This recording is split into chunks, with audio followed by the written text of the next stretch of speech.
Sports Podcast.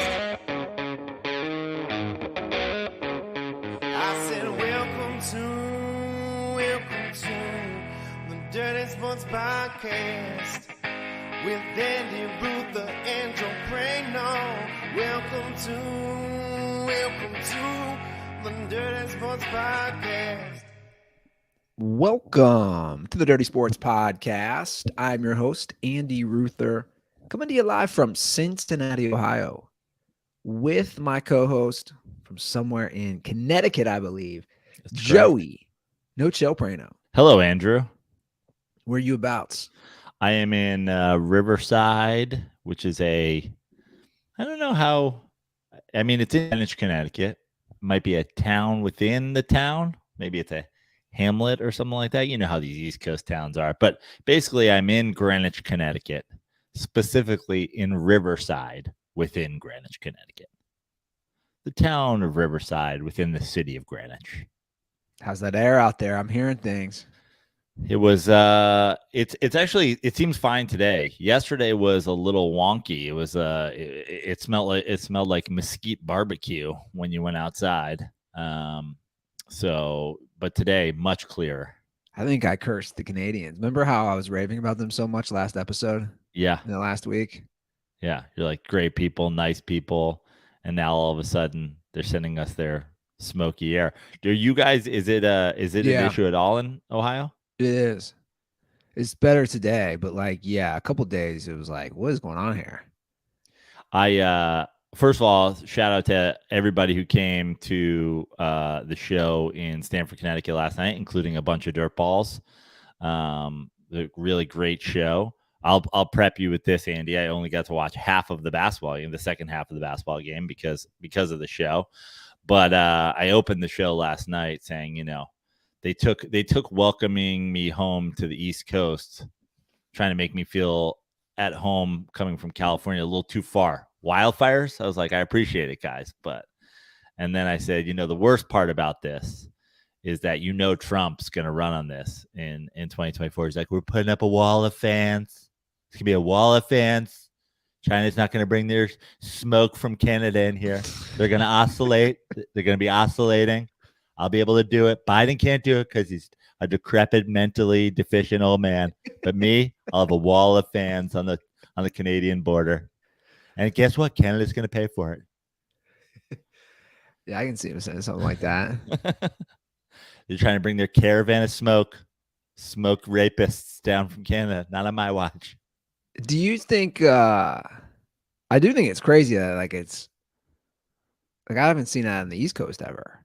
No. I haven't either. And I guess everybody here is saying that this is going to be a thing for a while, because it would usually be way, way later in the year that you would ever get a fire on the East Coast. But we had such a wet winter in California this year, and I guess maybe not wet on the East Coast this year. It's already drying out. Oh, dude, and I don't know if the East Coast is let me put it this way. I haven't cut my grass in 16 days. That's unheard of. This time of year, it's like you got to cut it every 5 to 6 days. Yeah, it's been pretty dry here.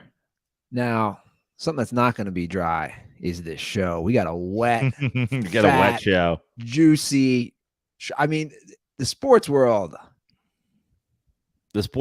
like Canada, on fire. I was just gonna say that's exactly what I was about to do. The sports world is definitely on fire. And I'm going to be breaking out some mandolin songs for all of our topics. Playing some mandolin during the show here. What's the mandolin? It's like a little small guitar. If you heard a mandolin, you'd be like, oh, I know a lot of songs with a mandolin on it. If you heard it, it would mean something. Not Mandalorian, the mandolin. Not Mandalorian. Okay. Just making sure. Yeah, mandolin. But what mandolin players also say, this is the way. Oh, they do.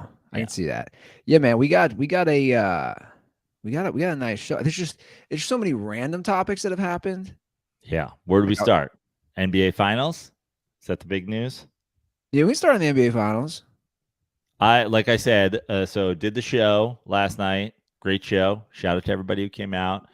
Left the show, went to You'll like this, Andy. Left the show in Stanford, walked around the corner to Bobby Valentine's signature restaurant here in Stanford. Former Mets manager, former championship-winning Japanese baseball manager, loser in this past Stanford, Connecticut mayoral race, but like an amazing. It used to be like a little shitty little like sports bar. They serve chicken fingers. Now it's like super nice. You can gamble. They have gambling booths in there because like the gambling leagues, you got like the little gambling place. And walked in there. It's pretty much start of the third quarter. And I was like, oh, well, this game's basically over already. Well, it was a game. I mean, what happened was it was a game, and then it was a game. Obviously, it was 5 points at halftime, and then just the third quarter.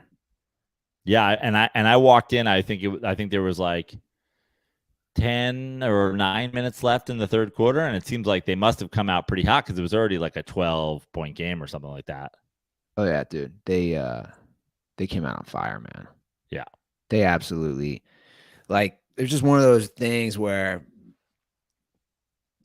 Denver came out and Miami wasn't hitting their shots, and Jokic had. Here's the thing, Jokic. They posted this on the screen, so he's had 3 in NBA playoff history. He's had 3 triple doubles where he scores 30 and 20 rebounds. Bananas. So he's done it 3 times, and the only other people to do that are Kareem Abdul-Jabbar and Wilt Chamberlain, who did it once. So like that's and wait, those guys did it once each? Yeah, once each. Yeah. So Jokic has already done it more than those guys. And obviously if they win, he'll be the finals MVP. But like obviously Jamal Murray had a great game, and yeah, it's like if those two are playing well, good luck. Like the Heat have to hit every 3. And that's basically what I said going into the series, which is like is a nice Heat run. I think that this is and before I even get into this again, but again, it's 2-1, right? As close as it can be. But I think the writing's on the wall. I think just you have a team that, unless Jokic rolls his ankle or something like that, like you just have a team that's just like, significantly more talented, and, it's going to be an uphill battle. Not saying that the Heat can't make this a series, but I don't think, and I haven't thought from the beginning that the Heat will like be hyper competitive in this series. And great run, but I'm not putting a nail in their coffin by any means because it's 2-1, but like great Butler run. Heat have shown a lot. Spoelstra has shown a lot, but I think the bottom line is there's only so much you can do when you're talent deficient. It's just so top heavy. Like, even if you think Jimmy Butler is the second best player on the court, Jokic is far and away the best. Yeah. No, for sure. It's definitely a talent deficiency. Basically, I think, we talk about this with the NBA playoffs all the time. Like, not a lot of teams have the first and second best player on the court and lose a series. And on any given night, Jamal Murray is the second best player on the court over Jimmy Butler. Yeah, they're pretty good 1-2 combo. Yeah. I saw an article on ESPN. I think it was comparing Jokic and Murray to like an old Spurs Duncan and Parker, or Duncan, probably Duncan Parker, not Duncan Ginobili, but here's the thing. They have to win, obviously, the next game. The Heat have to. That's a must win. And you never know what can happen, right? If you win, it's 2-2. Injuries happen. Like crazy things can happen. Of course. Let me ask you something right now. Would you, in your prediction, and I guess this is, we always have to take into consideration that any prediction that I force you to make could also be an Andy Ruther curse and go one way or the other. You're probably, I would imagine right now, you're probably still a Nuggets in 6 guy. Yeah. Okay. Do you think that there's more what do you think is more likely, that this series goes 7 or that this series goes 5? 5. I agree. Now you could be right. Like I don't think a six. If I bet you if you looked at a Vegas line of what this series, how many games this series ends in, the favorite would probably be 6. But I think you're more likely to have a 5-game Nuggets win than you are to have a 7-game series. But here's the thing: Miami is resilient, right? The Heat culture is real. They'll bounce. Like I just think they're going to come out tomorrow night ready to play. I don't know. I just like they posted that stat, which I reposted on Twitter. It's like these teams, Pat Riley. That is an insane stat, by the way. So he's appeared in 24.7% of all NBA finals between a player, a coach, and executive. 3 as a player, 10 as a coach, 6 as an executive. So he's appeared in almost 25% of all NBA finals in some capacity. And that's of all time. NBA of all finals. time, correct. I know, and I we've talked about this stat before on the show, and I said that imagine that number if it was just since Pat Riley entered the NBA as a player. I bet you it's 40% or something like that. Yeah, it's nuts, man. It's absolutely nuts.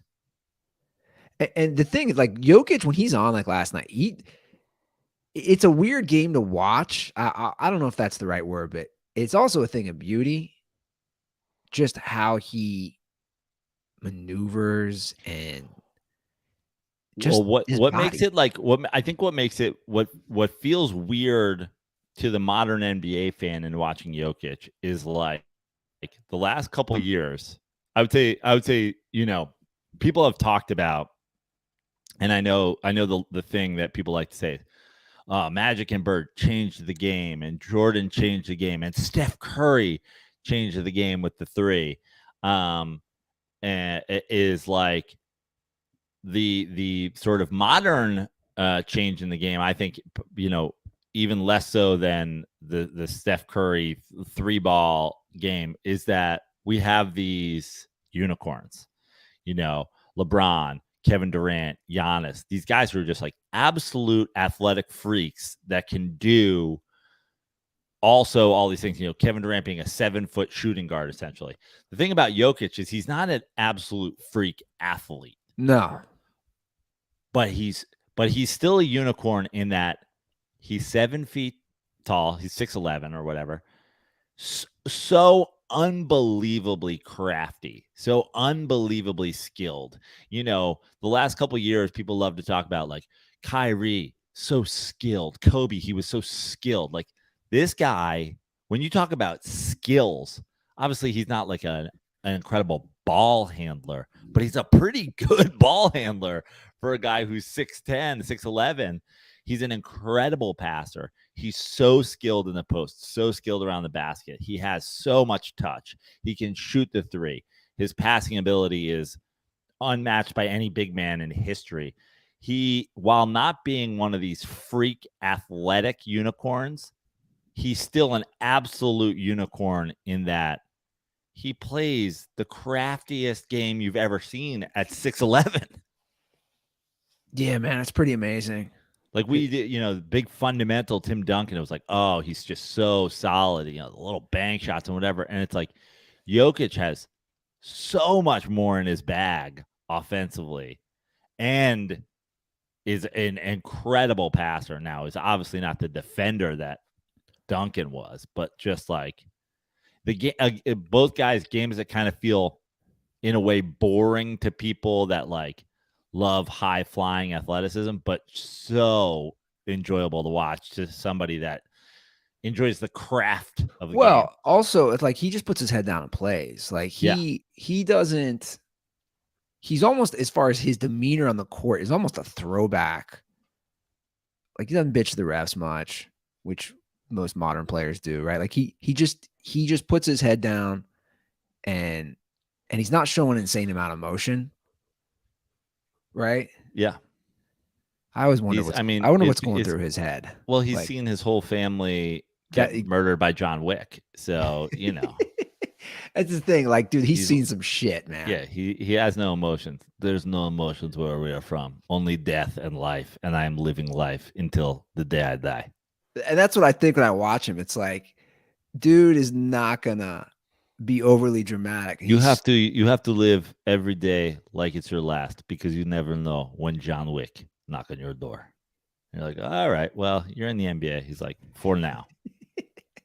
I would like an update. You saw what happened. You saw what happened to Boban in the movie. I would like an update on his brothers. Yeah, they just disappeared. Yeah, no, they've been. Haven't they been like in stadiums and stuff? Maybe I missed them. I don't know.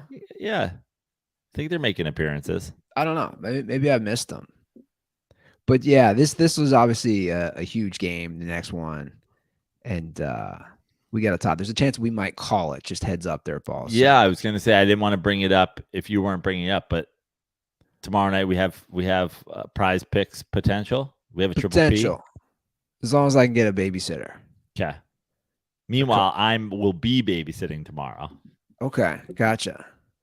So how old? We both have babies to 3. It's a good age. Like my nephew Dean is the most insane 3-year-old of all time. First of all, he's a 6-year-old size, but he apparently doesn't have like the muscle build yet. So he's literally too big to hold up. Like he's incapable of like moving his body in certain ways because he's too big and doesn't have the muscle development. And also is weirdly maybe autistic or on the spectrum or something like that, because he's like genius level fucking smart already. He's like English, Spanish, and Hawaiian. He's like full on reading at 3. It's Good like for him. Yeah. He's sounding out like large words. And I'm like, oh boy, he's going to be. Well, who needs a Wikipedia during the game? We'll just bring Dean on. Yeah. Well, he'd probably be in bed, wouldn't he? Yeah. That's the thing. It's like if we go at game time, he should be in bed. 8:30. Yeah. That's my problem. Like that's like the fighting hour of like go to bed. You know. Like why? I'm still fascinated by the overly tired thing with babies and toddlers. Like they're overly tired, so they're miserable, but they won't go to sleep. Yeah, I always say like I don't understand it. Like do we ever had that as adults? Oh, I mean, we have like, you ever had a girlfriend who like hangry was like really a thing for? Yeah, well, hangry is a thing, but I'm saying like if you're overly tired, you just close your eyes and go to sleep.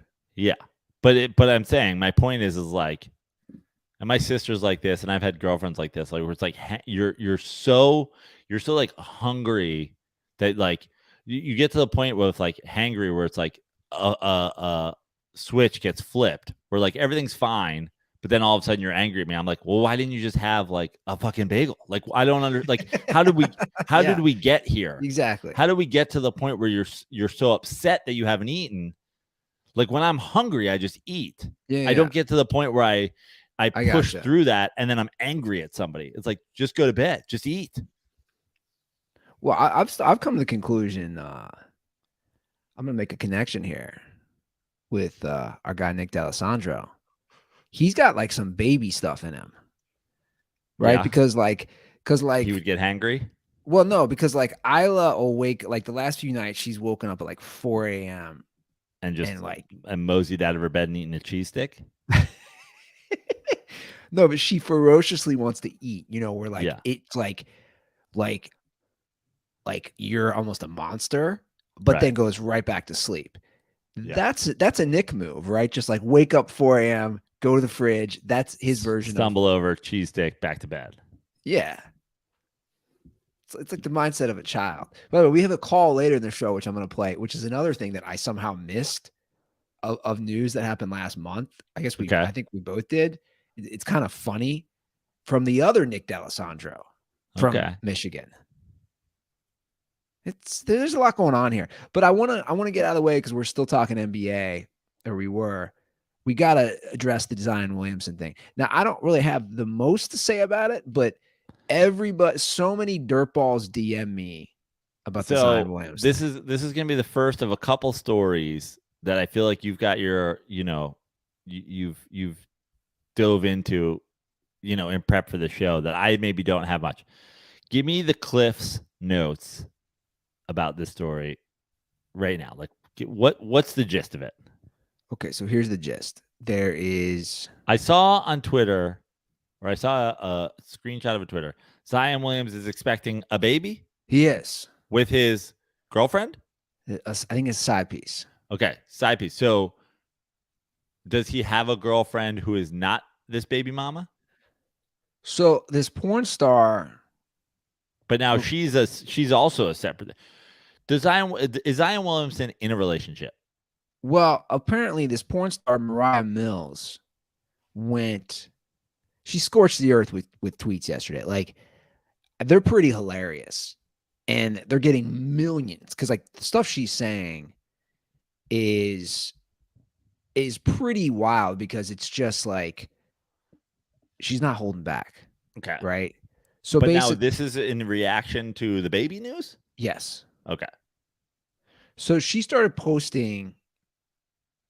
So I'll just read some of them.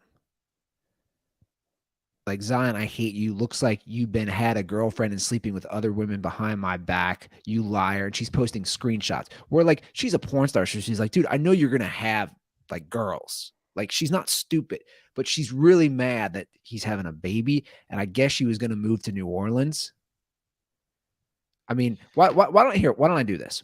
So you can actually see on the screen? Why don't I pull up a screen share? That way you can at least see. We can kind of go through some of these together because put on my glasses. There's a lot here. Right? Why don't we start? Why don't you just scroll back and we'll start here. Okay. I hate you on God. Zion Williamson, looks like you had a girlfriend and sleeping with other women behind my back. Again, at Zion. First a hashtag Zion Williamson and then an at Zion Williamson. You liar. Okay, so his screenshot is, bet I don't have a girlfriend, but if I moved you to New Orleans, would you be cool with be like my official, I don't know, bitch, side piece, whatever. Just asking so I know how to go about the situation with respect. When you move, how much do you expect me to pay you a month? But I'm super excited. Okay. So, I mean, we're one tweet into this, and this is my takeaway. Zion Williamson, has a bunch of girls. She was one. He has enough money who is like, listen, I'm moving to New Orleans, but you'll be my whatever. I don't know what's blacked out. Bitch, I assume. Be my like official bitch or side piece or whatever. Slut. Who knows what's under that? But basically, I'll pay for you to move here. And he's asking how much, basically, a monthly stipend for him. Payroll. Basically, payroll. I'm going to put you on the payroll. Yeah. And then got a different girl pregnant. Correct. And then from here. Better pray I'm not pregnant too because I'm definitely late. Okay. I was with you last week in New Orleans, and you couldn't tell me you had a random thought pregnant after all I've done for you. Maybe he didn't know then. This is where she gets really transparent. She's just letting the world know. I let you fuck me so many times without a condom, and this is what you do to me, a hood rat that does CPN? I don't know what that is. I don't either. Putting my life in danger. Fuck all these hoes raw. Well, he's not putting your life in danger. Again, AIDS is basically non-existent if you guys are sticking to vaginal sex. I warned you. I mean, let's be honest. Like, what? Your life's not in danger. You're not going to die from fucking HPV. Mariah Mills, I was like kind of on your side until now. We're making it a life and death situation. Yeah. Fucking all like what? Like, talk about the propaganda campaign. Stop watching the fucking Stephen White AIDS story. It's not 1986 anymore. So she says, I warned you about trapping. By the way, Zion Williamson's in the NBA. I don't know if you've heard about NBA players and AIDS. You're going to be fine. I warned you about trapping type hoes at Zion Williamson, and you didn't listen to me. I know the game. Fuck you, and congrats again. Pregnant emoji. The bill was too high, so you had to scrap for crumbs when you couldn't see me or I was busy.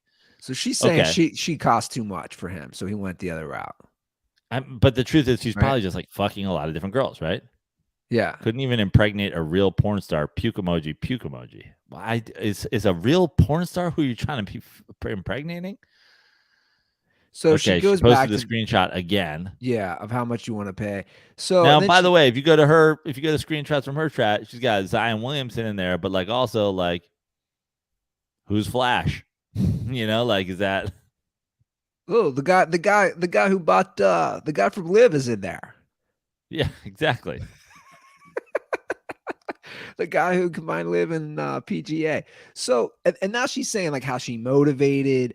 I motivated you to get back in shape. This is terrible job at you did a terrible job at that, Mariah. By the way, the guy can't stay in the league for fucking the only thing he's in shape to do is fuck porn stars apparently, because he has not been in shape to play basketball since before he was at Duke.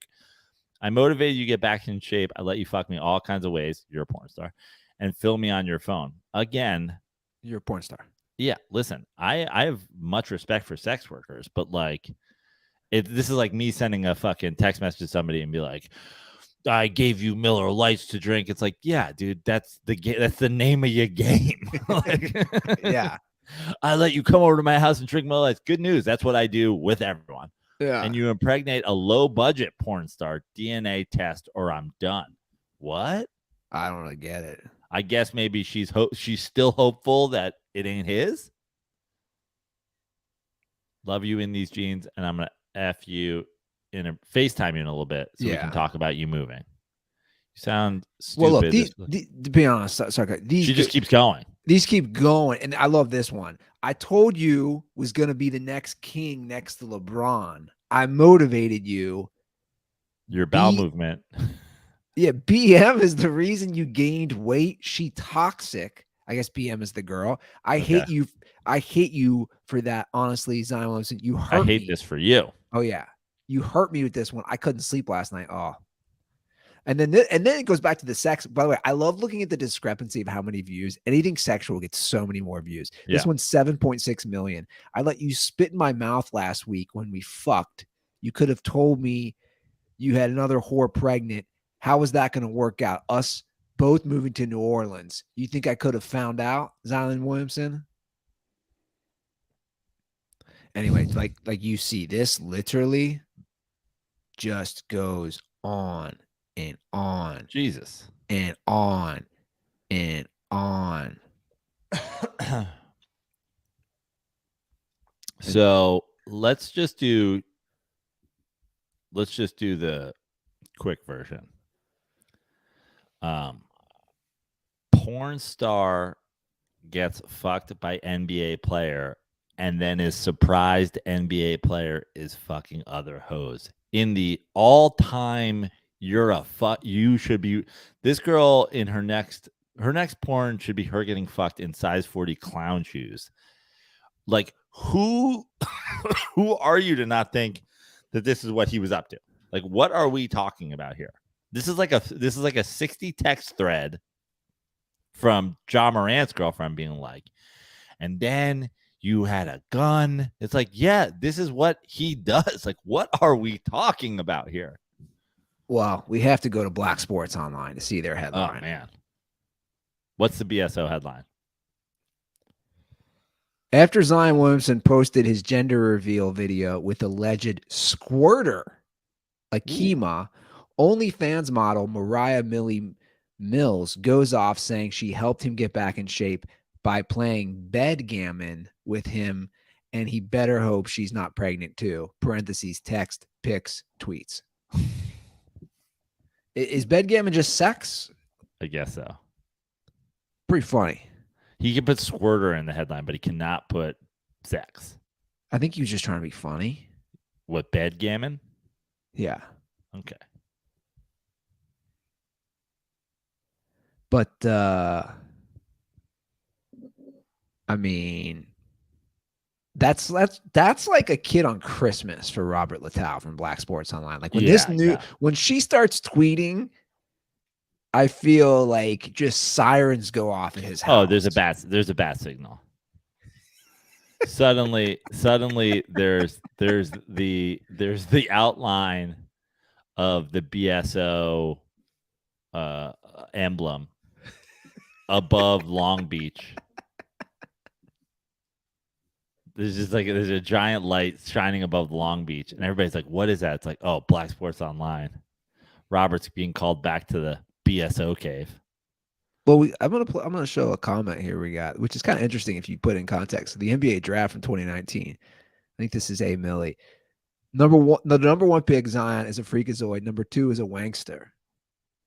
I mean, it's a pretty interesting draft class where that's played out. Listen.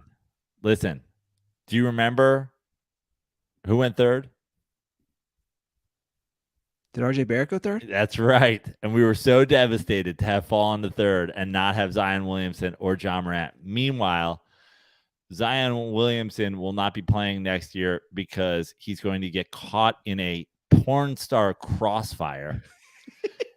And John Morant's not going to play next year because his arsenal of guns will be the ones that are used by the porn stars in the Zion Williamson crossfire. He's like, I got to get rid of these guns.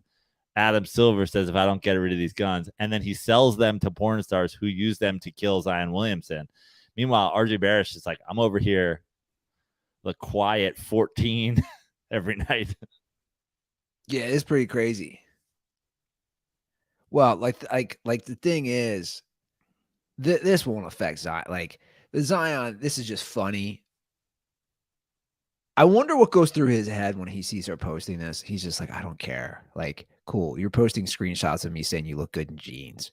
Yeah. Or posting screenshots of me asking you how much you want for a monthly stipend to be my porn star hoe. Yeah. But basically, what she's just so dumb to be like, listen, if she had gotten pregnant, she would be the one on the other side, and the other girl would be sending him these texts. Like, you're just not even a real porn star. Like, I've never heard of any of you people. Yeah, she's an OnlyFans. Yeah. I don't even know, like in 2023, I don't know what is a real porn star. Because anybody can be a porn star with the internet. So like I don't know what this isn't Jenna Jameson days, man. Right. Like I don't know what that means. Like at all. Yeah. But like whatever. Well, it's the same joke that forever. It's like there's no porn character actors. Everybody's immediately a star. Oh yeah, that's true. That is true. Well, good luck, Zion. I think you should focus on maybe playing some basketball sometime soon. So that's how it work out. I'm getting a text from the other room. Cheating wife Mariah Mills gets drilled by husband's pal, Brazzers.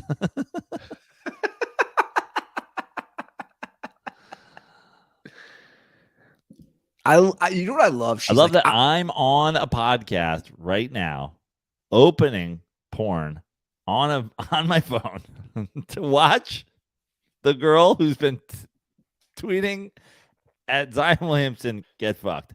The world is a wild place. Dude, 2023 is nuts. I love that she's like, I let you spit in my mouth or I let you go raw. Like, dude, you're a porn star. That's literally work for you. You let dudes spit in your mouth. You let dudes go raw. That's literally showing up, clocking in. That's what you do. Which, whatever. Fine. I don't care. Do what you want to do. I'm not going to judge you. But like, is that one of those things in that industry where, hey, I let people do this at work, but when I'm not at work, yeah, dudes can't do that to me. Right? I don't know. That's kind of the vibe. I mean, listen, this is a white guy going. I'm watching a white guy go to town on her right now. So like,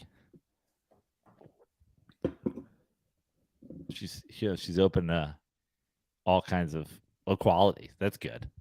Yeah. All right. Well, to all the dirtballs who, all white dirtballs out there, I'm saying there's a chance. So slide into her DMs. Maybe she'll be open to you. We got to talk about this LIV PGA thing. We got to move on from this porn star discussion. Yeah. This LIV PGA merger. This has happened since our last episode, I guess. Yeah. And we're pretty big, as far as LIV. I wouldn't say we're LIV stands, but we love, the phrase that people love to use in this is like in terms of fuck. What now? God, I'm such a my mind is blanking, but it's like a disruptor. You know what I mean? The LIV was a disruptor tour, and we really liked the disruption. You and I wouldn't say, I don't think either of us really tuned in to watch any LIV golf. No. But we loved the disruption of the PGA tour. And it's all come. I mean, like, if you were like us, if you didn't take the stance of, duh, this is everything, fuck these people, the PGA, everybody should love the PGA, then you're just, it's a glorious day for you. Like we were in favor of the disruption, and it's fully been disrupted. Not even a year. Not even a full 365 days. That's what's crazy. Like, and I'm going to say this before we go into it. Let's not forget, Phil Mickelson was raked over the coals by everybody at first. That there were numerous, and I read them, numerous editorial hit pieces that his career, wash aside his 6 majors, it didn't matter. His majors, what he's won, didn't matter. He ruined his legacy. And that was by a lot of people saying that. And now, with how this is all transformed, you could argue the exact opposite. He's almost like, I don't know, he's like the Jerry West on the basketball, like the logo. Right. Like he literally transformed the future. If you're a young golfer out there, the amount of money you can make now. And he was the #1 guy to do it. He was the first guy to do it. Right. And how this is, like, I've never seen somebody do a 180 like this Jay Monahan. It is absolutely nuts. And what I mean, there's so many layers to this, but like, I mean, the big one is obviously the guys who felt like they were taking a stand and not going, and now are playing with those guys. Everybody's back. It's all one thing, and they just didn't get.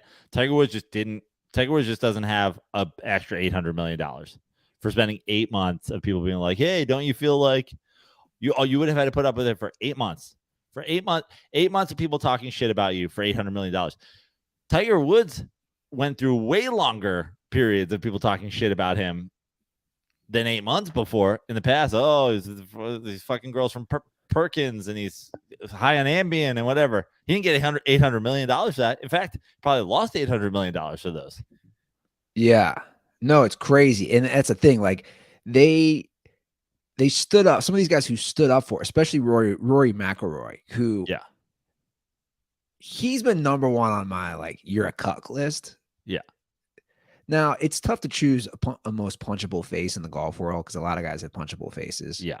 Right. From like the Friday Brooks Koepka to like the nerdy, dorky. Rory McIlroy's up there, though. But listen to what he said. This is what's so funny to me. This is what he said yesterday. "I still hate LIV like I hate LIV. I hope it goes away, and I would fully expect that it does. I think that there's the distinction here. I think that where the distinction here is, this is the PGA Tour, the DP World Tour, and the PIF, very different from LIV." It sounds like we're still talking about that porn star. But I want to say this. He's talking just about out there DPing random hoes. I let you PIF in my mouth. He says there still has to be consequence to actions. The people that left the PGA Tour irreparably harmed this tour, started litigation against it. Like, we can't just welcome them back in. That's not going to happen. Dude, you're going to make more money. Here's what I'm going to say about Roy. But the my bigger problem with it is, again, and this goes for the fans, but this goes for the players as well. If you were lying, and listen, you can say all you want. Like, I never really had a problem with somebody being like, I'm sticking with the PGA because the PGA is where the history is. It's where the legacy is. I want to be known as a great PGA golfer. When all is said and done, I want the history books to read about my career, that's not a problem. But most of the guys didn't say that. Most of the guys went moral and the Saudis and their money and whatever. And now, if you're a golfer on the PGA Tour, you're going to be making that quote unquote blood money. So unless Rory McIlroy, I agree, unless he walks away and goes and starts the moral high ground golf tour, where all the money is that all the purses have been raised by, like dog rescue foundations, then you stand for nothing. Well, that's my thing. Like, that's the thing. I don't know why Rory McIlroy. And by the way, I don't even care. Me either. Like, take the money. Like, I don't care either. But dude, you took a moral stance. You straight up can't play. Like, and again, I'm like, and it's the same thing. And listen, the same thing is going to go for the fans. We're already seeing it. You put a clip up, and I put it on our TikTok, and you see the people in there. They took the blood money. I'm never watching golf again. You're a liar. Of course you are. You never watched LIV because it wasn't what you grew up on and what you knew and what had the history. And you don't know the list of guys who won the LIV, Brookfield Open. You know the list of guys who won the US Open and the majors. And this is all the things that you cared about. So you were going to be loyal to what you know. And you were going to be loyal to that. But you used this Saudi thing and the blood money as the reason that you wouldn't support it. Really, you were just hurt that the talent pool was getting cut in half. Yeah, you liked having all the talent in the place that you watched it. But now that it's coming back, all these people are going, "Oh, I'm done with golf." No, you're not. You're absolutely going to watch. You probably watch more intently now. Well, and that's exactly what Jay Monahan, the PGA commissioner, said, right? I'm going to play the clip. This was him last year invoking 9/11. Like, dude, that's where you went. And this is what he said right when the LIV thing started. Reed and others, quote, expressing their outrage towards the golfers for participating in the new league and accusing them of sports washing and betraying the United States, end quote. And that's gotten a lot of steam over the last 24 hours. That story first reported again in the New York Post. How much did you talk to your players about the possible ramifications if they sign on with the new league? Well, I talked to players. I've talked at a player meeting, and I've talked to a number of players individually for a long period of time. And I think you'd have to be living under a rock to not know that there are significant implications. And as it relates to the families of 9/11, I have two families that are close to me that lost loved ones. And so my heart goes out to them. And I would ask, any player that has left or any player that would ever consider leaving, have you ever had to apologize for being a member of the PGA Tour? No, because no one ever makes you apologize for Augusta not allowing black people there until 1986. Seriously. So because it's very American of us. Sorry. And check it out. The other thing is like, again, you guys are like all of a sudden, can we stop acting like this is like un-American? Like, Saudi Arabia is an ally. I know. Of the United States. We sell them weapons all the time. If you're some rah American guy who's in our TikTok comments going like, we're siding with terrorists and now I'll never watch golf anymore, what are you talking about? We have bases there. Like, yeah, what are you talking about? If you're a rah American military lover, then you are already on their team. Yeah, no, I mean, that's the thing. It's like everybody can play that card and it's just wrong. And that's what he said last year.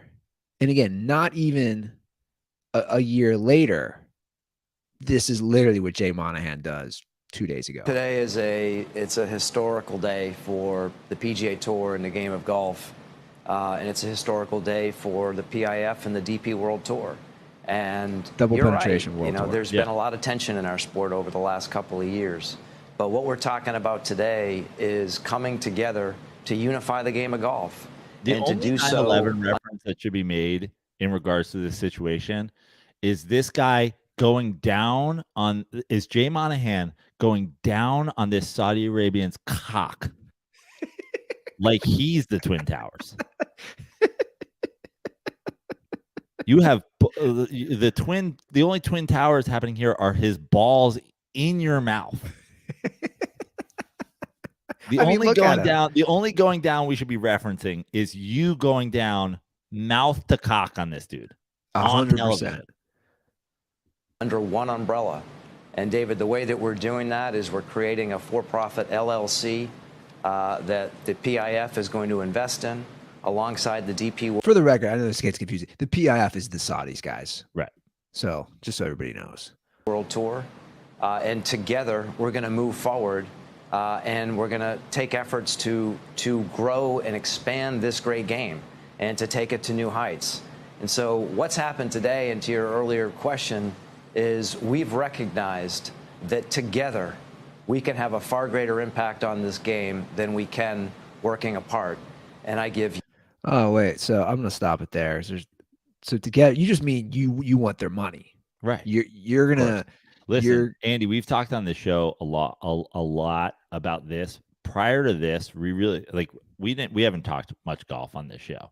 No. And I think I'm going to put the call out there, the BSO, the bat signal, like we need the white light. We need the Tug Coker signal. We need Tug Coker. I feel like Tug Coker's a PGA stan. We need him. I need his thoughts on this situation. We're going to text him after the show. I think next episode we need a Tug Coker. We need a around the horn with Tug Coker to get some clarification. But again, we haven't really talked a lot about this stuff. We don't really talk golf on this show very much. But the only thing that this has left me feeling is that I am a Phil Mickelson stan. Because the guy's like, I just play golf. I don't give a fuck about any of this stuff. You got money for me to play golf. I'm playing golf for you. I don't get involved in anything. Like, you're going to talk to me about the politics of this. Who's going to pay me the most money to play golf? Yeah. And guess what? That attitude, I can respect. I don't give a fuck. No, I want to sure. make a bunch of money fucking playing golf. And that's my thing is like when you take the moral high ground is always a tricky thing to stand on because exactly this situation. It's like, dude, money talks. What do we always say? Follow the money in life. It doesn't matter. And listen, Tiger Woods probably smartly didn't try to take a moral high ground on anything because he has some immorality in his past. Sure. And so now he didn't take the money. He didn't need the money. He didn't take the money, but he didn't make it a whole big thing. But like you said, the guys who did, suddenly they're like, I guess you better start the fucking white collar golf tour or whatever. Well, it's interesting. The white knight tour. The Rory, because I looked it up. Rory McIlroy's made almost $200 million in his career. So that's what tripled that with the signing of one signature. No, for sure. But my point is, like, if you really want to take the moral high ground, you don't need the money, Rory. Like, you have generational wealth already. But you'll play. Quit. You could just quit. Yeah, that's what I'm saying. You'll play. Yeah. You can play golf anywhere. You don't have to do it professionally. Yeah. But you'll keep playing because you're a hypocrite. And look, and people, look, we're all hypocrites to a degree on things, but like that's my thing. When it comes to money, like, guys, money talks. I'm not gonna tell somebody. But I have a feeling that the golf world's not gonna treat Rory McIlroy like the sports fans treated LeBron James. Oh, if you work with China, then you don't care about. Then you're a liar. You don't care about human rights. You don't. They're not gonna do that for Rory. No, he'll get a pass, and they're not even gonna treat him how the commissioner is being treated. Because it's like, clearly the commissioner stood for nothing. And what sucks for the players is that none of them knew this. They all found out on Twitter. They all found out. And the guys who stuck with the PGA, we're talking about the non-name players who could have maybe made a lot of money on LIV. It's like, clearly, how can you trust Jay Monahan now? But dude, money talks, and that's what's happening in the soccer world. These guys basically the Saudis they have unlimited money because of the oil, which is like a whole other discussion, right? Like if we got off the oil for the cars, like this isn't a whole thing, but that's like a Sam Tripoli. There's your boy. That's like a Sam Tripoli podcast. Yeah. And I'm not going to go down that and bore anybody with that, but that's what they're doing right now with like Ronaldo, right? And these big name soccer players. And that's why the Messi thing, which we could segue into Lionel Messi signing with the Miami soccer team, is such a big deal because he was supposedly offered $400 million to go play in like the Saudi league. And he's on record saying like he didn't want to take his family over there. Now, don't get me wrong. Which again is, and that's also a wildly different thing than the LIV Golf. Like they weren't like, oh, you join LIV Golf, you have to go play golf in Saudi Arabia and Saudi Arabia only. They're just like, hey, we're just backing this new tour. And I'm like, oh, okay. But where's the tour? They're like, America and fucking Europe and all the places the golf. Yeah, sure. Oh, it's just more money. And the other thing is, you know, part of the Messi thing, and my cousin, shout out to my cousin Jonathan, who came out to a show last night. He sent me a message this morning. He's like, about Messi. And this is the summary he just sent me. Messi getting shares and revenue in Adidas, shares and revenue in Apple TV, subscriptions growth. And I have to clarify because I read conflicting reports, but he's either getting equity in Inter Miami once he retires or got the golden ticket for another team, which by then could be $750 million on top of a salary of 50 to 60 million. Euros or dollars, I don't know, but either way, a lot of money. Yeah. The point is you can, it's also easy to like say, I'm not going there when you're also getting some fucking crazy massive deal that has crazy back end potential and whatever. Oh, and you got to play in Miami? No, for sure. Tough call. No, exactly. And that's my thing is like, when it comes to money, like people have to make decisions in life, right? Whether it's taking money from Saudis or selling cocaine. Like you do you, man. Like you could argue if you really wanted to go down it, there's blood money on a lot of shit we all do. Oh, of course.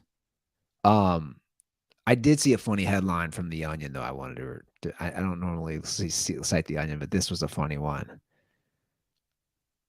LIV golfers on Saudi course forced to putt around woman being beheaded. It's a picture of somebody trying to putt with somebody being beheaded. But again, this is, you know, we've been through this in how long? It's like imagine being a guy who's out there saying, I'm not going to watch golf anymore. And then being like, it's just the NFL for me. It's just, I'm a rah-rah American. So from this point forward, no more golf, just watching literally human beings get their head hit with a fucking mallet to the point that they will probably spend, if they make it to their 60s and 70s, eating, you know, squished bananas with a spoon. Because the NFL refuses to do anything about concussions, refuses to take care of people after that. Oh, we're going to move the kickoff back. Oh, cool story, guys. Great. Well, I guess that solves everything, man. No, exactly. It's like, dude, we're going to, in preseason, when no one's hitting each other, we're going to add weird rugby helmets on top of their helmets. Or are you going to use those during the season as well? No, God, no. That would be ridiculous. No one wants to see that. People when you're paying an actual ticket price. Also, like you got to see the head bludgeoning deaths. That's the thing. Like you say, follow the blood money. Like you don't have to follow too far with the NFL owners. Yeah. Like, I mean, it's already. I mean, Jerry Jones, Jerry Jones, the king of the NFL, and Robert Kraft. Like they got. Yeah. Come on. You think. How many dinners with Saudi oil folks do you think Jerry Jones has had in his life? More or less than he has illegitimate children? A lot. You think he has 10 Saudi oil dinner a year. 100%. Yeah. And that's what I'm saying. Like I won't stand for this. I'm the done watching golf because of size. I'm done watching the NBA because of China. It's just the NFL for me. yeah, it's like it's a stupid stance to take because you're wrong, and just look under the hood of the car, man. It's all shady. It's all shitty money. But like this Messi thing is interesting because they're saying, who knows? They're saying this is way bigger than like a David Beckham. Obviously, Messi's older; he's 35. Well, I but think like, we've also come a long way from the David Beckham, and then I believe Beckham owns Miami. yeah, or own at that least he's a club? Yeah. partial owner. I didn't realize that Apple Plus had paid. First of all, also let's talk about there's a couple of things, and this is me on my very limited knowledge of soccer. David Beckham was a very famous soccer player. Messi is the greatest soccer player of all time. Huge difference. Huge difference. You know, somebody being popular right now, Zion Williamson is popular, right? Who sells a lot of jerseys in the NBA? I don't know. Fucking, Kevin Durant is popular. Kyrie Irving's very popular. Kyrie Irving going to play in China right now is interesting. LeBron James going to play in China is insane. Yeah. Stephon Marbury went and played in China. Dwight Howard's in China. Carmelo Anthony, people joke like he go over there. LeBron James not going to play in fucking China. Be a good troll move.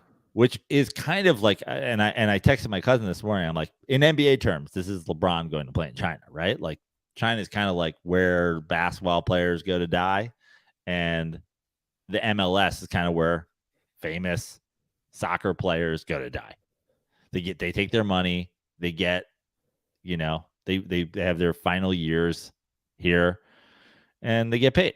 But again, I don't follow it like you, but from what I read, this Messi was like trying to come back to Barcelona. Like he was trying to make it work for whatever reasons. I don't know, because I don't know anything about soccer. It didn't work. But the point is, like, you can't use your hands. Okay. Just make sure we're clear. Yeah, good to know. but like whatever. Like I know the fact that Apple is like he's going to see some serious money, and also that Apple Plus. I didn't realize, they're paying a few $1 billion for this new MLS deal. Yeah. So the league is clearly growing. So I don't know, but exactly. I agree that like you're still making this money and you're going to Miami to play. Like if you told me, hey man, you can make $300 million in Miami or $400 million in the desert of Saudi Arabia, I'd be like, that's a pretty easy decision. Yeah. Plus, again, ton of back end stuff. I mean, think about the global, obviously America still leads the world when it comes to like culture, pop culture. Yeah. Like, having like shifting culture, and, in the MLS, he's probably not going to be seen every game by the same number of people, but like they're already selling out every game. I think all their games, home and on the road, are now like sold out because he's playing. Yeah, I could actually see him play if I went to a MLS game. Apparently, the team is really good here in Cincinnati. There's one in Columbus. Oh, Cincinnati.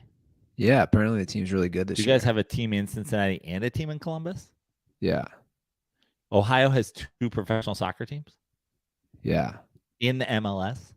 Yeah. Wild. Right? That's why I don't take it seriously personally.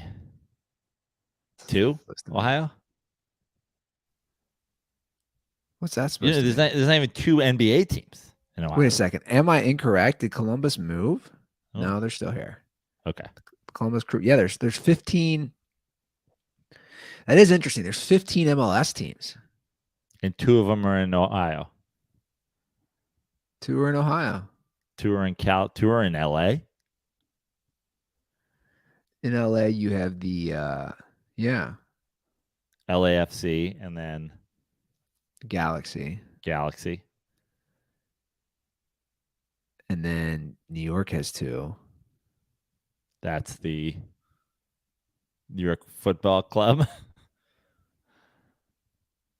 The New York Red Bulls. And then what? I'm just looking at it. Yeah, and the New York Football Club. Wait a second. Are the Galaxy still playing? Yeah. Oh, I'm just looking at the Eastern Conference, dude. Bro, there's 29 teams. That's how dumb I am. There's 29 teams in MLS now. Great to know. See, you said 15. I was like, sure, if you say so. and is Miami new? Is Miami making it 30? Is that what's happening? No, Miami's been there. Okay. You still can't use your hands, right? Am I correct in that? Miami's currently the worst team in the East. Okay. Cincinnati is the #1 seed in the East. Wow. Cincy. The best record overall in the whole MLS. Let's go. There's the Cincinnati Three-Ways. What's their team? I think they should be, man. No, they're just FC Cincinnati. Oh, FC Cincinnati. They should be the Cincinnati Three-Ways. Right? I guess you could see. I guess if it's the Cincinnati Five-Ways, then it's not. There can be no sexual connotation. Well, 3-way would be sexual. That's what I'm saying. 5-Ways a little less sexual. 4-ways. Yeah. Meanwhile, Zion Williamson's girlfriend's like, "We had a 5-way, and you still doing this to me? I let you spit in my mouth and put onions and sour cream and cheese on me." She's unbelievable. I let you give me the Cincinnati 5-way, and this is how you treat me. She's like, I'm over here, a gold star adult entertainer. She's like, You trolling around with some Skyline ass? I bought you those jalapeno poppers from Popeyes. I did that for you. I bought you those poppers. Well, since the Cincinnati sports is making the news a little with this, we got a call about it, this new Elly de la Cruz hype. Have you followed this? I have. We got a couple baseball calls. I'll start off with that one. Elly de la Cruz. I saw him go first to third in 10 seconds, or home to third in 10 seconds last night. The guy's flying. Dude's nuts, right? All right, let's get to a couple calls on it. Okay. Dirtball calling in here from lovely New York City, looking outside my window at the Canadian wildfire smoke. A little hazy, a little smoky. The weather is not in our favor right now. But, Ruther, I'm watching the Reds game right now, and Elly de la Cruz has his first home run in the big leagues and a triple. What do you guys think of this call-up? Ruther, I know you haven't been watching them at all this year. You might have to start getting back on the bandwagon at Spencer Steer, too. A little Hunter Green action. I don't know. Prano, I know you're probably interested in this more than Ruther right now because the baseball season has been pretty good with pitch clock, new rules and stuff. So I want to hear you guys' thoughts on the Reds, especially Elly de la Cruz. Thanks, and condoms are for Trevor Bauer because that guy sucks.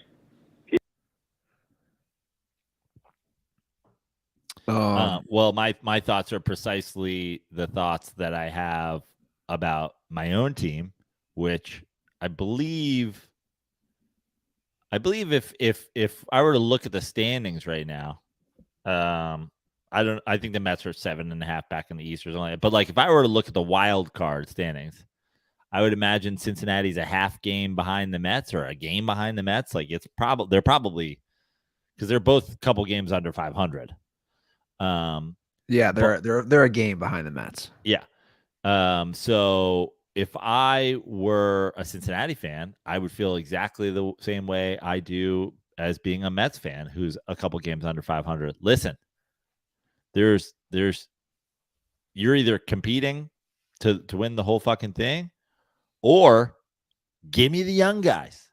I mean, every night when it's a very a consistent and well-known thing. Mets Twitter loves to complain about the Mets lineup every night when the lineup finally gets posted, and it's like, where's this young kid? Why isn't this young kid in the game? And it's like 100% agree. And if you're Cincinnati you don't even have the expectations the Mets had going into the season, play the kids, get them up there. What are we doing? If it doesn't work out, you can send them back down, but get them the fuck up there. Because if you're not winning and competing, then what you have to be selling as a baseball franchise is this is the future. See the guys before the guys. So this guy's been hyped for a while. Like, yeah. So he's 6'5", and he's a shortstop. What do they mean when they say he's a 5 tool? Means that he can hit for power, throw, field, and run. So, he's off to a good start, right? In 2 games, he's had a home run, a triple, a double. And this fucker can move. Yeah. Now, sadly, I missed it yesterday. My brother actually had texted me and said where he works, they have box seats. And he's like, he gets tickets to a lot of games that he has to go and, show clients and blah, blah, blah. Anyway, he texted me and my other brother. He's like, hey, you guys want to go? And this new prospect's up. They're playing the Dodgers. And I was like, I got my daughter. I can't, because Brittany was working. So, of course, I would miss his first home run. But, right. Look, dude, you guys know my stance on the Reds. Like, it's tough for me to pay. Like, had I been available, of course, I'm going to a box, where it's free and free food and all that, and I'll be with my brothers. But, like, I don't know, man. It's still tough for me to go down there and pay. Like, well, listen, they're not running away with the NL Central, but they're competitive. They're a couple games under 500. That's way better than they've been last couple of years in terms of just like, I wonder where. Well, last year. Yeah. 2021, they were all right. Look, they're doing better than expected, and they do have a young team. And if you go young, that again, like I said, this is what, last year you really didn't have anything to like the guys like, what else are you guys going to do? And this is at least it's something to draw people to the ballpark. Come see the kids. No, for sure. It's just like, I've never heard anybody ever say that ever in ownership. Yeah. Call out the fact. Like, that was the most disparaging thing I've ever heard. It's just like, dude, you're such a dick. And I'm not trying to take a moral high ground, because I know I wasn't like, oh, I'm done with the Reds forever. But I for sure was like, I'm taking a break. Like you asked me, are you going to go any games this year? And I was like, nah, I don't know. And then I was like, yeah, I bet you will. And I said, I probably would too. We're so close. If my brother again is like, hey, dude, come down to the suite next week, I'll be like, dude, if I'm free, yeah. I don't know, but like, I'm sure it was electric to watch that. Yeah. I watched his triple on video, and it was electric. So I don't know. We have another call about Jacob de Grom, who is now going to need Tommy John surgery. So, like, don't you feel like a little vindicated? Like, you were all mad the Mets didn't sign him, but well, listen. There's vindication in terms of being like, oh, if we had signed him again, this could have happened. I'm going to repeat something I repeated in my anger about the Jacob de Grom situation. There is no fucking salary cap, and it's not my fucking money. And if you go back and look at the tweets that are under Jacob de Grom signs with the Rangers tweets. Jacob de Grom was saying, I loved like he could have just said, I wanted money, right? And now there's theoretically a lot behind this in terms of why he went to Texas. He's from Florida. He didn't like fucking playing in New York, a COVID situation, whatever. There's a lot of theories on that. He said, I like their building here. And people were like, you're going to fucking leave the Mets to go to someplace, to go to Texas, and you're going to give us this excuse. And guess what? Texas is leading the fucking AL West. And the Mets are behind the fucking Marlins. So you can people can mock that all they want, but the bottom line is, Steve Cohen, I'm going to be fucking competitive.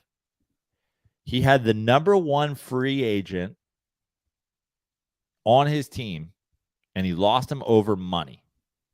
Now, you can say, thank God he did, because he's hurt. But guess what?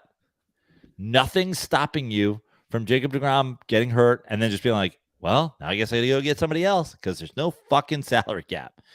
And you can be like, oh, well, but the Texas Rangers haven't had fucking Jacob de Grom for most of the season. They're still in first place. Like, there is a culture to, like you said about Cincy, how do I go support them if they're not trying to win?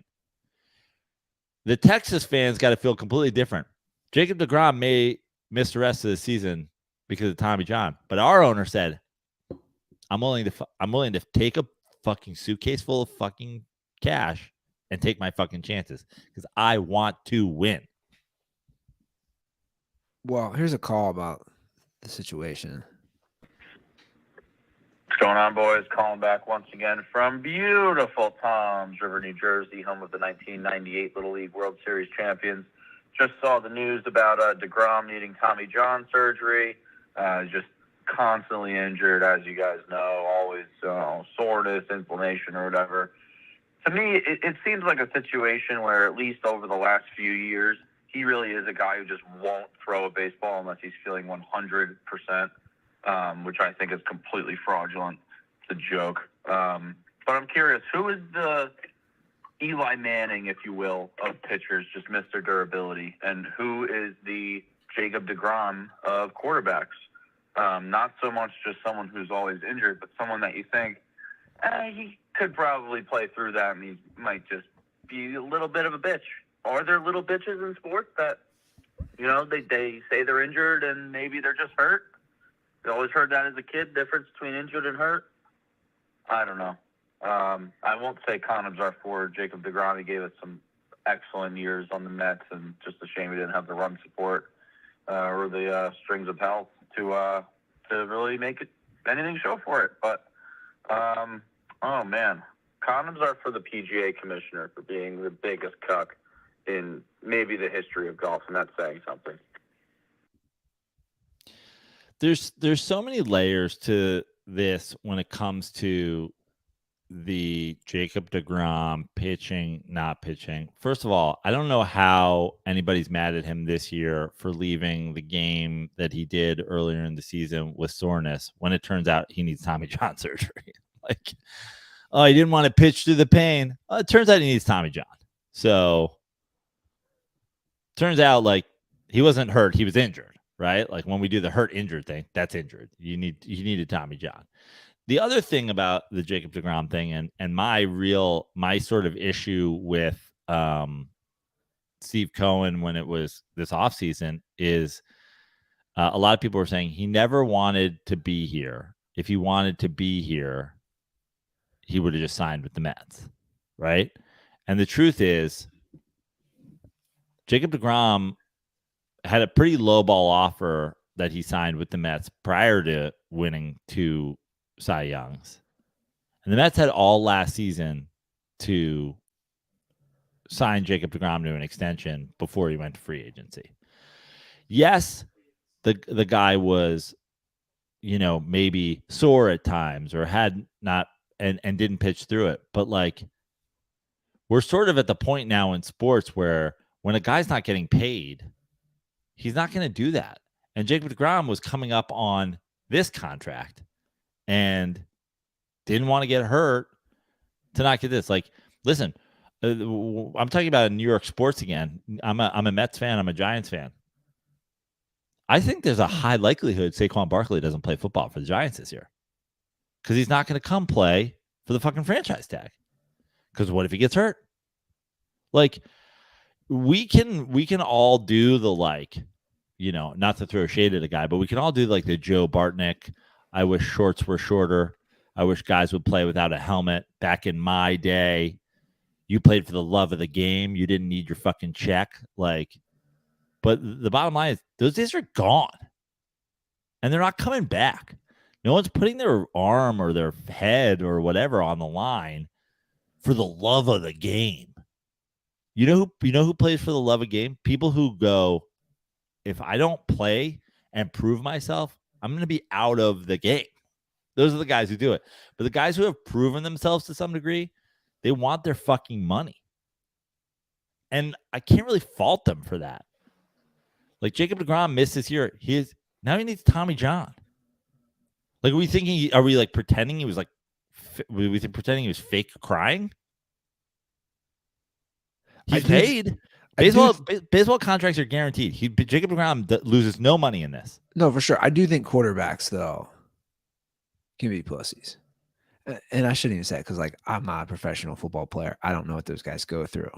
But, like, I do think there is something between playing hurt versus injured. Right? Like, that was the big discussion around Lamar Jackson, was it not? Sure. Like, can you play, though, dude? Right. And maybe he could have played, but he wanted to get paid. Right. Yeah, which is fine. But like, now listen, you can go back historically, listen, no one's a bigger Eli Manning stan than this guy right here. Right. But look at any Giants game. Look at any regular season game where on 3rd and 14, somebody puts their hand on Eli Manning's shoulder pad and he lays down on the ground. They're like, I'm just so fucking done with this Eli. He fucking feels the pressure and he just fucking lays down. It's like, yeah, and he never fucking misses football games. What the fuck are we talking about here? Like, he's not doing the Tony Romo thing. Oh, and then he's turning his back to the fucking defense. He's just look at him. He doesn't give a fuck. He puts his body on the line. Cool. And Tony Romo fucking didn't finish the season for the last 5 years in the league. Yeah. Like, Eli Manning took a lot of fucking hits and always got up, but he also smartly avoided a lot of hits for the sole purpose of not missing football games. He wasn't Brett Favre. He wasn't like, I'm going to take every hit and I'm going to play every game because I'm going to be addicted to painkillers. Sure. And then I'm going to use my CTE as an excuse to defraud the people of Mississippi. Eli Manning's like, I'm going to have my brain, and now I'm going to be a fucking Emmy nominated TV personality. Yeah. No, for sure. Like, I love Eli Manning, and Eli Manning absolutely, I'm sure, played through a ton of pain and never missed a game. But I also think he was smart about not getting hurt. Well, there's guys. I don't want to pretend, like, let's not pretend that like Eli Manning was like the opposite of Jacob de Grom, where he was going out there every day with some fucking, UCL tear and being like, I'm just playing through it. Yeah, I mean, well, there's guys who can take hits, and there's guys who know how to not take hits. That's the huge thing. But I mean, you look at a guy like Verlander, right? Like, Verlander came back from Tommy John 2 years ago and won the Cy Young. But it's not like he pitched through needing Tommy John surgery. Yeah. Like Adrian Peterson tore his ACL, came back, and was better than he was before. So, like, that's elite shit. But, like, he didn't play through needing his ACL repaired. It wasn't like, I don't give a fuck. I'm rubbing dirt on it. Speaking of Adrian Peterson, we saw this Dalvin Cook's getting released. Yeah. Dalvin Cook to the Jets. I mean, look, man, he's been good, obviously, but like, there's just such a shelf life on these guys. He's had 4 straight 1,000-yard seasons. But like, dude, he's 27. Dude, you're at that point for a running back in the NFL. Like, risk of paying a guy like that and then injury and then just the decline. My thing is, like, you've got, like, you've had 4 1,000 straight yard seasons. Like, how many more do you have in you?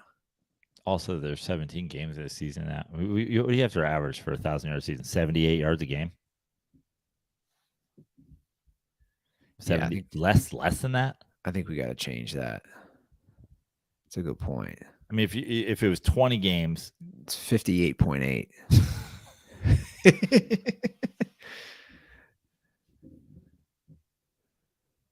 It's not that many. It's 15 yards a quarter. Yeah. You have one good 10-yard run, and you're every quarter, and you're basically there. I'm just saying, like with those guys, like you're just like, I don't know, man. Like, he's good.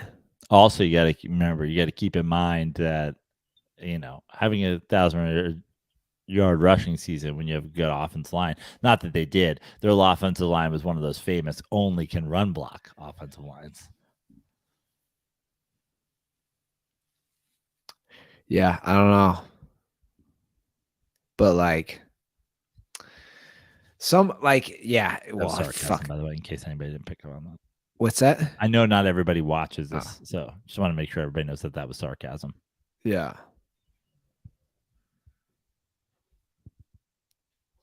I'm gonna get to another NFL related call, which is pretty funny. Before I do that, Joe, I just want to check in on your Miller Lite status on the East Coast. Give me a Miller Lite update. Well, I'll give you a couple Miller Lite updates. Went out for pizza at before the show last night. Sally's A Pizza of New Haven. It's not in New Haven, but that's where it's famously from.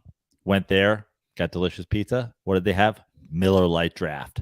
I'm sitting there, and they said, you have two. There was 2-for-1 Miller Lites, right? Or two for one draft beers because it was happy hour.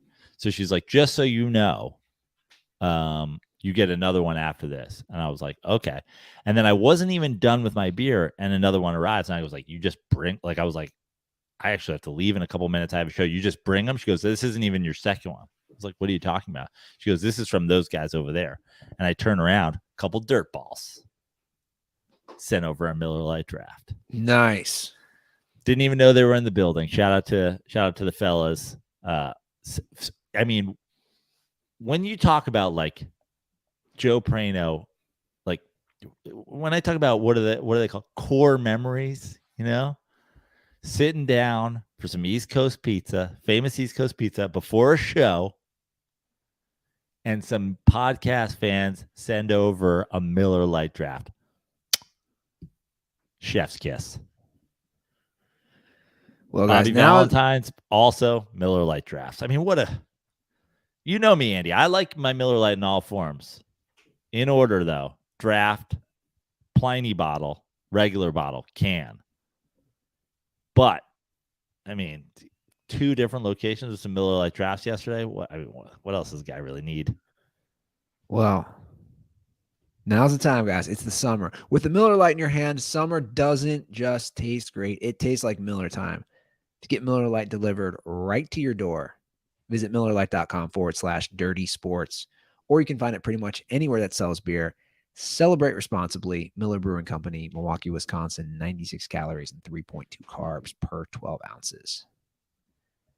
So this Jamar Chase story is pretty funny. What happened with Jamar Chase?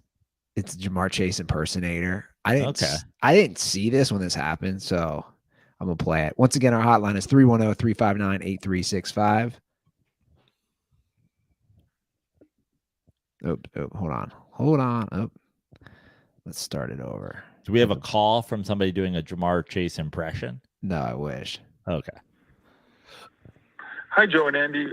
This is Nick D'Alessandro, the number 2 ranked dirtball from Michigan named Nick D'Alessandro. And I just had a quick question. Andy, I'm sure you saw this story, but long story short, there was a YouTuber who impersonated Jamar Chase and went to the opening day of Kings Island.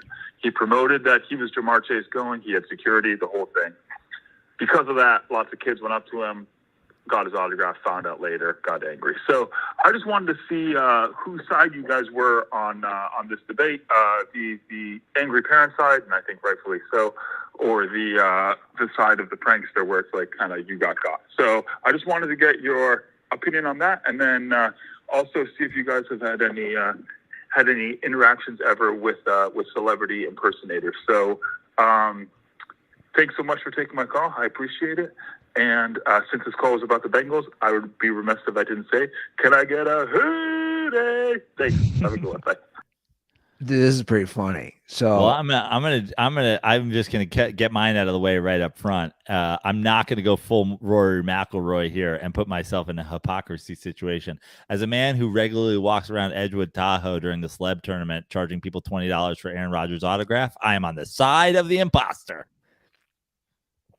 Dude, this is pretty funny, actually. So this guy, I'm gonna pull up his TikTok. So this guy, Jamar Chase. he doesn't even look like him, which makes it so funny to me. All right, let me pull this guy up. So this guy is, what's his profile on TikTok? Wait, what? That's the guy. Now I'm 100% on his side. Dude, it looks nothing like him. This is the guy. This is the guy. And look, Jamar Chase at Kings Island this Saturday is what, and look, he doesn't sound like him. Jamar Chase is coming to Kings Island this Saturday. Jamar Chase this Saturday, y'all, at Kings Island. That was it. I'm 100% on this guy's side. So, does anybody think Jamar Chase walks around wearing a Joe Burrow jersey? Does anybody think Jamar Chase walks around in the offseason wearing Bengals gear at all?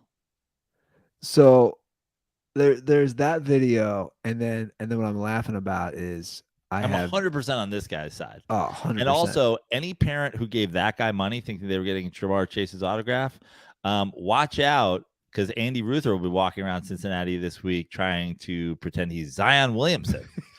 Who are you people? Do you have eyeballs? Was it Kings Island blind day for the blind? Like, what are we doing? Look at this Karen on Facebook. Look what she wrote.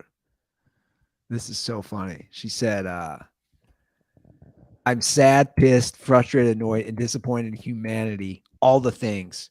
All we've heard about the last few days was how Jamar Chase is going to be at Kings Island for opening day. He was already excited to go, but now had planned on, I think she's talking about her kid, planned on meeting one of his favorite players, even wore a Chase jersey. Tons of kids and grown-ups rocking their Bengals gear on the lookout for Jamar today. Blah, blah, blah. I mean, dude, this kid's like the same. he's the same size as the kid he's signing. I mean, what are we doing here? He's like the same height as the kid he's signing it for. He's your favorite player. You own his jersey, and you think he's 5'9"? She's getting absolutely raked under the coals. The way he dressed should have been a sign. Your kid is almost taller than him, bro. Yeah. I mean, it's the same now, thing ma'am, I'm saying. That's your fault. I mean, I'm 100%. No tattoos. 100% like Jamar has tattoos. No tattoos that I see on him. Yeah. But I love that's where we're at with it. How about just he's clearly not an NFL player? These people I'm moving to Cincinnati. Are you kidding me? I'm gonna, I normally get confused for Aaron Rodgers a lot, but now that I know that people of Cincinnati are so dumb, I'm gonna go sign autographs as Joe Burrow. What's your name? I won't even have to lie. They'll be like, "What's your name?" I'm like, "I'm Joe." You know me, Joe. They're like, "Are you fucking Joe Burrow?" Yeah, that's right. $50 an autograph. I'm shocked and disappointed. Dude, wait until you see. This is amazing. Wait until you see. First of all, he's responded to the video. Watch this, dude. I mean, look how tall this guy is. I mean, this is amazing. Look at this. I mean, this is the guy they thought was Jamar Chase. Oh, y'all got pranked. I'm Jamar Chase. Y'all thought this was Jamar Chase? This is the Dollar Tree Jamar Chase. I mean, all y'all fall for it. Shut up, Facebook ladies. He said, "Shut up, Facebook ladies." He said he's the Dollar Tree to Jamar Chase. That guy's like my size. It's unbelievable. I'm so in favor. Like the only thing that makes me not on his side is that he thinks he pranked people. Like, I don't think it's a prank when people are just dumb. Like, you didn't really trick them. They showed up and a guy who's clearly not Jamar Chase. They just gave money to a guy who's clearly not Jamar Chase for his autograph. Wait, did they give him money or they just I don't know. Who cares? So now what's she upset about? That the kid, somebody wrote on his jersey? Oh my God, this is just too much. That's ridiculous. I'm 100% on the prankster side.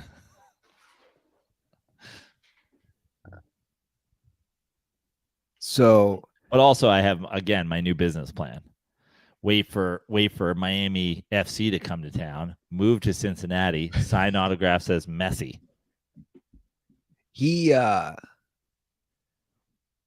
This first of all, I just picture that dude and his boy being like, they're like, smoke a little weed or something, and they're like, yo, what if we said we were Jamar Chase? Are people that dumb? And he's like, I think they are. let's post a video. That's unbelievable. I think he's been banned from Kings Island, I saw. Unreal. How dare you? How dare you? Did I see that correctly? How dare you? Because the Karens of Facebook are absolute morons. We showed up to Kings Island on Saturday, and it turned out that the king is not actually royalty anywhere. Did you know that in Cincinnati, we do not have a royal family, and that the king who walks around the park all day is not actually the ruler of the land? In fact, I was shocked to find out that Kings Island isn't even an island. Is Kings Island an island? Is it an island? It's not an island. I got to get this other NFL news out too. Did you see that 2 Browns players were robbed at gunpoint? Dude, what's going on with the Browns? So 2 Browns players were robbed at gunpoint by 6 masked men a few days ago, 2 of their DBs. And they got out of a nightclub. 6 men jumped out, robbed them at gunpoint. They stole their jewelry, and they fled in cornerback Greg Newsome's truck. But here's what's crazy. Newsome wasn't the only Browns player to have his car stolen over the weekend. What is going on in Cleveland?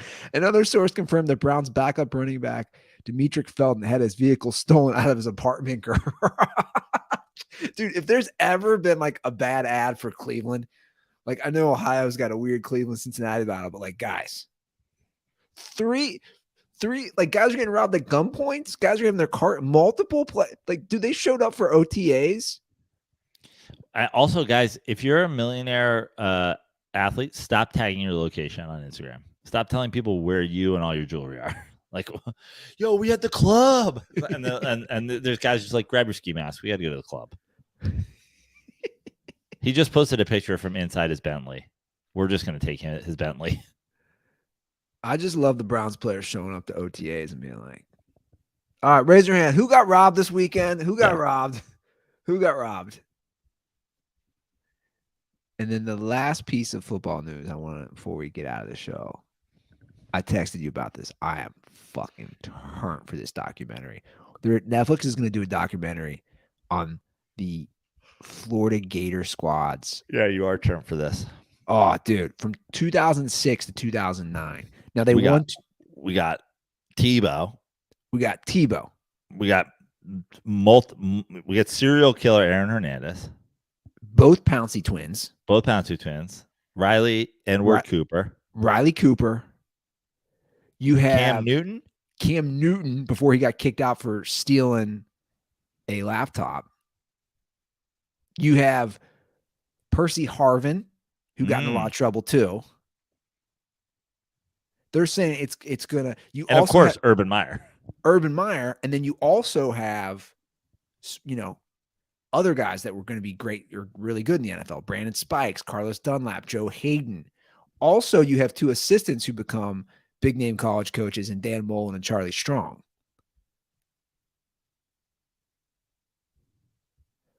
So apparently it's going to document all the wild shit that was going on around campus. the Virgin Golden Boy. Oh, I'm turned for this, dude. And I'm not obviously, it's not like I was like following Florida that closely, but like all those personalities wasn't one of the Pouncey brothers. What it was right. It was him and Richie Incognito. It was like a tag team bullying of that Jonathan Martin, right? Yeah. I can't wait to see what like Urban Meyer just like didn't give a fuck about. Yeah. He's like, oh, you guys can play football? Cool. We're going to put a Jesus freak. Your nephew's going to watch it 10 times and be like, Tebow's the GOAT. Give us a ring, 310-359-8365. That is the hotline. And try to keep it under 60 seconds if you could, please. Yeah. On social at The Dirty Sports. At Joe Prano on all social media, and you can come see me. I got shows next couple days. I have off. Again, shout out to everybody who was able to come to New York Comedy Club at Stanford. I am at Tarrytown Music Hall. Is a big theater in Westchester. Really, really great lineup of comedians. That's this Saturday, Tarrytown Music Hall in Tarrytown, New York. And then the rest of the week, in the next week, shows in and around New York City. We've got the Comedy Cellar on Sunday night, the McDougal, the original Comedy Cellar room. On Monday, I've got the Stand and Gotham Comedy Club. Sorry, on Monday I've got the Stand, frantic free show at the Stand. Great show on Monday. Tuesday, I've got the Stand, Gotham, and the Cellar. The Stand, then Comedy Juice at Gotham, then the Cellar. Wednesday, I've got the Comedy Cellar again. And Thursday, I've got the Stand and the Comedy Cellar, Fat Black Pussycat Room. All of them on the website at joeprano.com. So go there. But basically, Tarrytown on Saturday, and then some combination of the Stand and the Cellar all week in New York City. Monday to Thursday, with a Comedy Juice on Tuesday mixed in. So come see a show in New York, and I'll also be in Ventura the week after I get back at the Copa Comedy Club on June 23rd and 24th, and then more shows to come. So come see the show. All right, guys, that's our show. Enjoy the weekend. We'll be back on Monday and possibly back tomorrow. So just check your YouTube. Yeah. Turn the noties on, as the kids say. Turn the noties on. All right, guys, have a great day. And as always, stay dirty.